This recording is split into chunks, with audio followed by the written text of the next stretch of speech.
5 seconds. Start.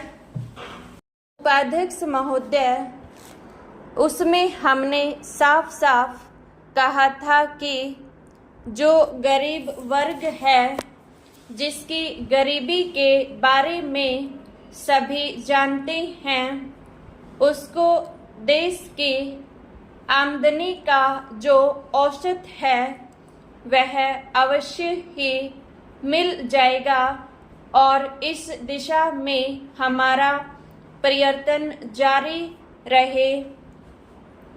हमारा जो budget है उसको जब तक अपनी आर्थिक व्यवस्था या अपने विचारों के अनुसार नहीं आंकेंगे, तब तक उस ध्येय की पूर्ति नहीं हो सकती।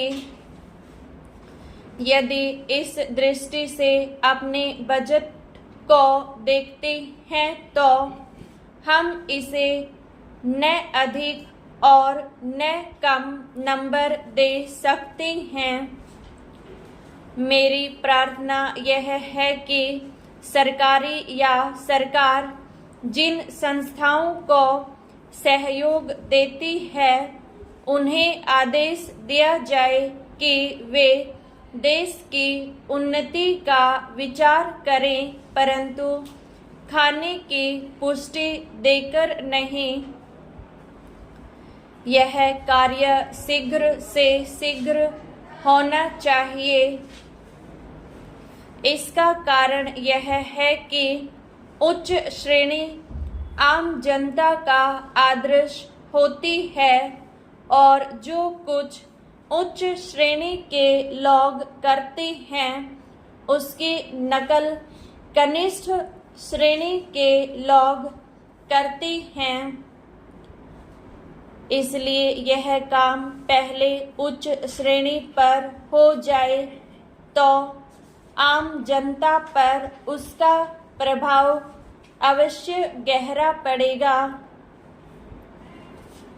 सप्ताह में 2 बार भोजन छोड़ने का जो मेरा सुझाव है, इससे न केवल अनाज वरन ईंधन, तेल, कोयला आदि सब की बचत होगी।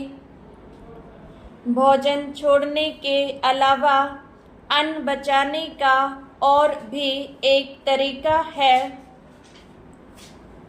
वह भी सामाजिक श्रेणी पर किया जा सकता है। जानते हैं कि इस देश में 10% अन्न कौन खराब करता है? कीड़े, पंछी, बंदर और बोरियां ठीक न होने से अनाज गिर जाता है और मिट्टी में मिल जाता है। यह विचारणीय है। इस प्रकार 80 लाख टन बर्बाद होने वाले अन्न को बचाया जाए तो भारतवर्ष को किसी भी देश से अन्न की भिक्षा मांगने की आवश्यकता नहीं पड़ेगी। श्रीमान, यह अपराध कबूतरों, बंदरों, कीड़ों आदि का नहीं है।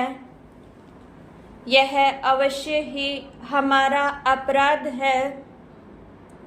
आज तक विदेशों से हमको अनाज मिलता रहा है, इसलिए हम लापरवाह थे, इसीलिए अनाज का विनाश होता रहा।